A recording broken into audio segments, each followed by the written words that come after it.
છે, ઈમેલ દ્વારા પણ પ્રાપ્ત થાય છે, અને પ્રશ્નો વાંચી અને અમે દરેક પ્રશ્નને ધ્યાનથી વાંચીએ છીએ અને અમને એવું લાગે કે આ પ્રશ્ન ખરેખર લોકોને ઉપયોગી છે અને આનો જવાબ આપવા જેવો છે તો અમે જરૂર એનો જવાબ આપીએ છીએ.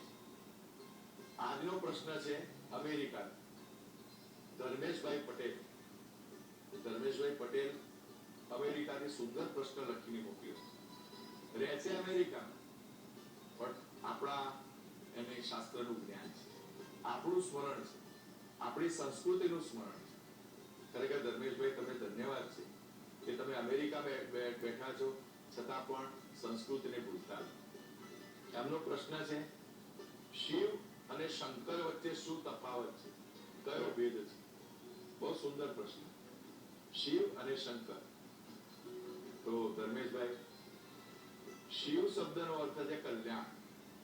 તમે ડિક્શનરી વાંચો તો શિવ શબ્દનો અર્થ થાય છે કલ્યાણ. જે શરણે આવેલું કલ્યાણ કરે છે એનું નામ શિવ. જે દેવ કલ્યાણકારી છે તેને શિવ કહેવાય છે. અને બીજો પ્રશ્ન આપે લખ્યો છે કે શંકર. તો શંકરની અંદર બે શબ્દો છે. શમ ઉપસર્ગ છે. શંકર શબ્દનો અર્થ થાય છે કલ્યાણ કરનારા. આવી ચડાવે જળ તેની કાયા કરું નિર્મળ, ચડાવે બીલી પત્ર તેને ધરું સોનાનું છત્ર. ભોળાનાથ શિવ હોવાથી કલ્યાણ જ કરે છે. કોઈ પણ દાનવ હોય, માનવ હોય કે પશુ પક્ષી. તમને ખ્યાલ હશે કે સમુદ્ર મંથન વખતે રત્નો નીકળ્યા, અમૃત નીકળ્યું, પણ હળાહળ વિષ કોણ પીવે? ઝેર તો પીતા જાણી જાણી. ખબર હતી આ વિષ છે, આ વિષને હું ધારણ કરીશ તો મને પીડા થશે, છતાં પણ જગતનું કલ્યાણ કરવા માટે કરતલિક કૃત્ય શ્રીમદ ભાગવતમાં લખ્યું છે. પોતાના બે હાથની અંદર વિષને લઈ અને હલાહલ વિષનું પાન કર્યું. કોના માટે? દેવો માટે, જગતના કલ્યાણ. શંકર શબ્દનો અર્થ થાય છે જે સદાય બીજાનું શરણે આવેલાનું કલ્યાણ કરે. સોનાની લંકા શિવે બનાવી, રાવણને ગમી ગઈ તો શિવે આપી દીધી દાનમાં, ત્યાં લઈ જાય, હું પાછો હિમાલય જઈશ. અને પાર્વતીજી સાથે પાછા હિમાલય આવ્યા છે અને સોનાની લંકા રાવણને અર્પણ કરી. શંકર એટલે શમ કરોતિ ઇતિ શંકર, એવી એની વિપત્તિ છે. જે શરણે આવ્યાનું કલ્યાણ કરે છે એ દેવને શંકર કહેવાય છે. શિવ એટલે જેના શરણે જવાથી જીવનું આપોઆપ કલ્યાણ થાય છે. એટલે બંને અર્થ તો આમ સરખા જ છે, થોડો ડિફરન્સ છે.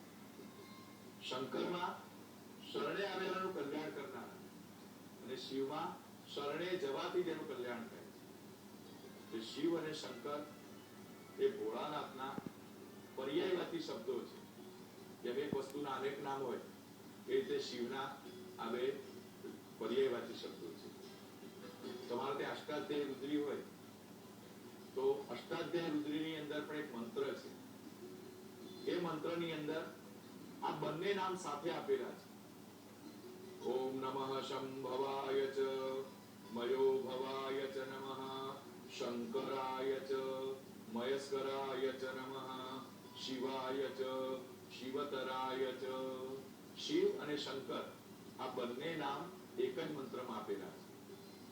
તો શિવના બે નામ એ વૈદિક પરંપરામાંથી આવેલા છે. આપણા ત્યાં બે પરંપરા છે. કેટલાક નામ પુરાણોમાંથી આવ્યા છે અને કેટલાક નામ વેદમાંથી આવેલા છે. તે શિવ અને શંકર આ બે નામ વૈદિક પરંપરાના છે. અને શંકરમાં આગળ શમ લાગેલો છે. શમ શબ્દ વેદમાં અનેક જગ્યાએ જોવા મળે છે. શન્નો મિત્ર શમ વરુણઃ શન્નો ભવત્વર્જમા શન્નો વિષ્ણુરુક્રમઃ. અનેક દેવોની સાથે આ શમ શબ્દ જોડેલો છે. તો શમ શબ્દના પણ અનેક અર્થ છે. શમ એટલે સુખ, શમ એટલે શાંતિ, શમ એટલે જ્ઞાન, સમ એટલે કલ્યાણ, આવા અનેક અર્થો એ ભગવદ્ ગોમંડળની અંદર પણ આપેલા છે. શિવ નિષ્કલંક હોવાથી એમને શંકર નામ આપવામાં આવ્યું છે. જેનું જીવન એ નિષ્કલંક હોય એને શંકર કહી શકાય. તમે પણ જ્યારે કોઈ વ્યક્તિનું સારું કરો, એને મદદ કરો, ત્યારે તમે પોતે પણ શંકર બનો છો, શિવ બનો છો. તો મિત્રો, આ રીતે અનેક પ્રશ્નો અમને પ્રાપ્ત થાય છે. અમને ખૂબ આનંદ આવે છે કે લોકોની ત્યાં જાગૃતિ છે અને સંસ્કૃતનો પ્રેમ છે એ જળવાઈ રહે. તો આપના મનની અંદર પણ આવો કોઈ પ્રશ્ન હોય તો અવશ્ય અમને લખી મોકલજો. અમે એનો શાસ્ત્રીય ઉત્તર આપવાનો પ્રયત્ન કરીશું. ભક્તિની અંદર આજે આટલું જ. મને આપો રજા. નમસ્કાર.